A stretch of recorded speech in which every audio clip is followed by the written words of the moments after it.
Mm, mm, mm. Church corruption always gets my eyes open and my ears open, honey. Greenleaf.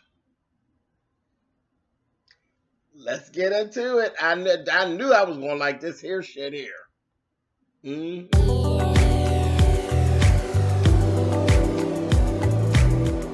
I'm like, come on through, Cookie. I'm going up on my soapbox. That's basically it. Let's talk about drag and all its forms.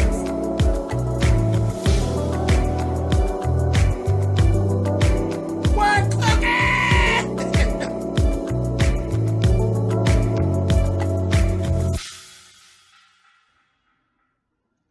Hey guys, thanks so much for clicking on the video. This is going to be my review for Season 1, Episode 1 of Greenleaf. This is a new show on the OWN network, and Oprah is actually in the actual production and all of this. The cast of actors is off the hook. We got Lynn Whitfield. Oh, the original. She's the original thin line between love and hate. Crazy motherfucking bitch. Lover. Lover. But Lynn Whitfield is playing the mother. Now, this is just an observation.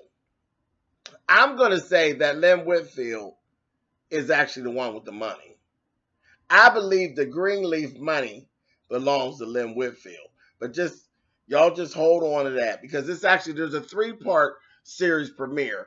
Tonight was only one piece, and then there's actually 2 more episodes tomorrow. So there's going to be I'll have another review out tomorrow. But yes, we just going to go through this. So a little bit of speculation and a lot of what I've actually seen.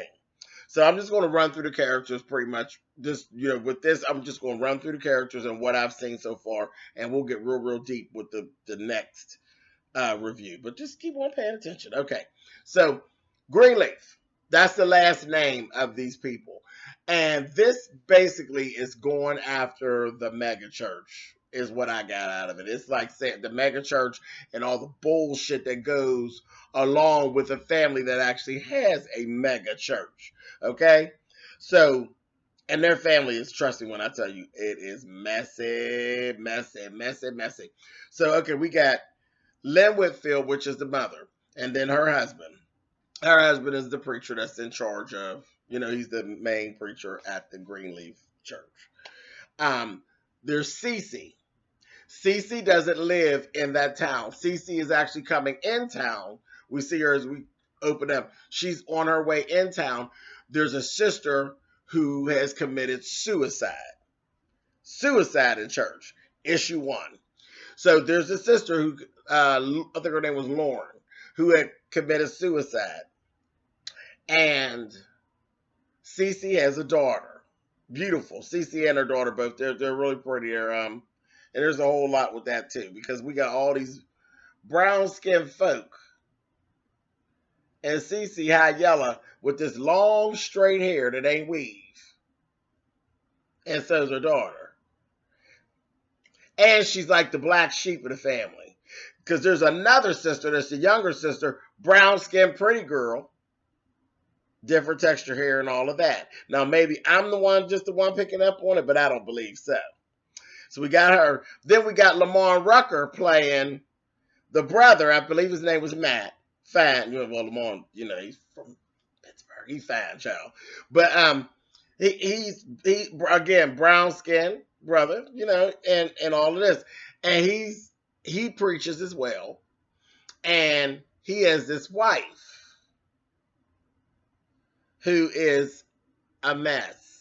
She is that bout it, real smart mouth bitch who I think, in my opinion, don't realize that she is actually an in-law and that she ain't really a Greenleaf, because that bitch was too bout it at that dinner table. I said, bitch, you ain't really their sister whore. But anyway, so we got her. And Matt, he actually is sleeping with a white woman. He's sneaking around with a white woman, and his wife knows that he's sneaking around. She told him, you tell that trick to stop texting here so much. I said, oh, shit, come on, y'all. And then we got the uncle. And the uncle is Lynn Whitfield's brother. Chester, the motherfucking molester. Okay, and what we've actually gathered with his ass, he molested the sister that committed suicide.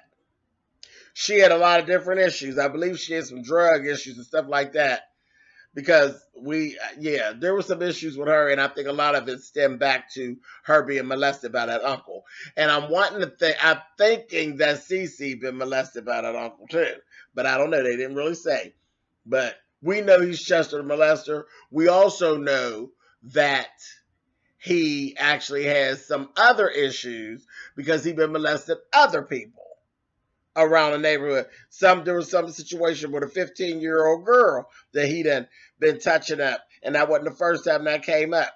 And the reason we knew that is because there's an aunt that's really estranged, which is, I believe, is his wife, and that's Oprah. That's her character. Because I don't believe she's Lynn Whitfield's sister. We're going to get some more of that. But I'm thinking that Chester the molester is actually her husband, and she's married into the family. And she owns a bar nearby. She owns a club.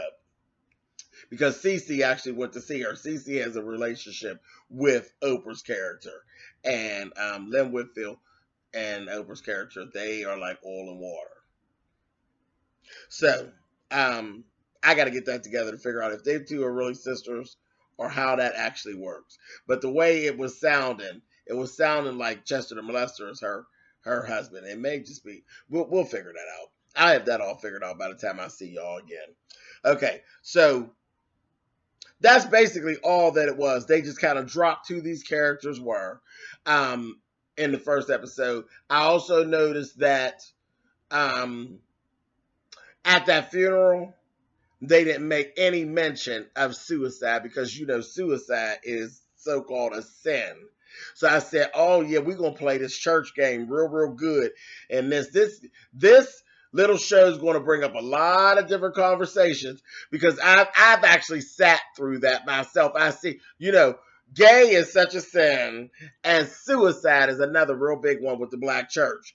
And I've sat in a funeral where a person committed suicide, and the preacher who preached the funeral, he kind of tried to change up what was really going on and not really say what really happened to keep from saying that this person was going to hell. Because again, that's what everybody said in the church believed, that when you commit suicide, you're going to hell. And they was trying to switch up the narrative. So that was very interesting for me because I've actually sat through that. And I was very interested because I can't stand funerals. And I have to tell you, I really went. It was a person that worked with me. And I actually went because I was very interested to see how they was going to try to spin that shit. And they did. They spun it. I said, this it's always a thing. They spin what they want down at the church house. They ain't going to spin none of that motherfucking gay shit, though. You could believe that. But they spun the fuck out of that suicide. But I was very interested to see how that was going to play out. And it was the same thing. They spun the shit out of it.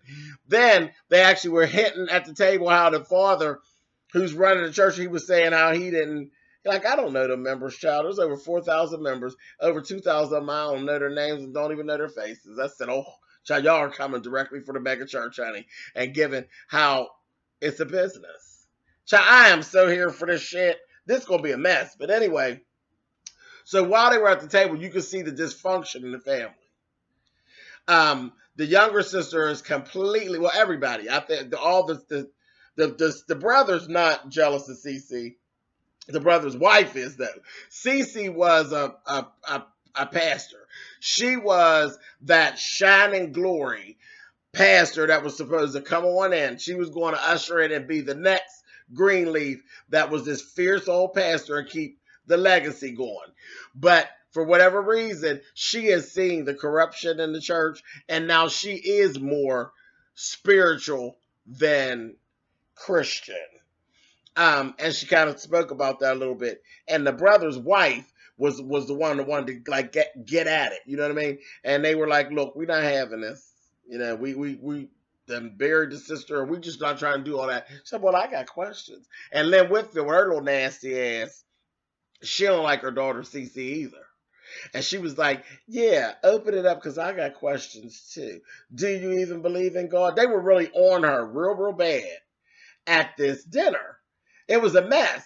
And then the younger sister wants to preach, but they don't believe in her. The father don't believe in her. So he just sat her over and lets her preach at children's Bible school. And she's like, I want to do a real, preach for the real people. And they kind of played her down. She is a cute little husband that kind of stays behind her. And he know the family full of shit. And I don't think he believes in her all that much either, but I think he loves her. So that's just kind of the thing with that. They actually have a daughter. No, I'm sorry. There's a younger daughter. There's a younger daughter. She's young. She's young because I kept thinking that she was their daughter. She's not. She's young. She's actually like a teenager. So her and Cece's daughter are around the same age. You see them two go on off and they ride on the grounds because this place is huge. It's a mansion. It's huge with acres and acres and acres of land and all these people that work, there. They go on off and they snorting Ritalin.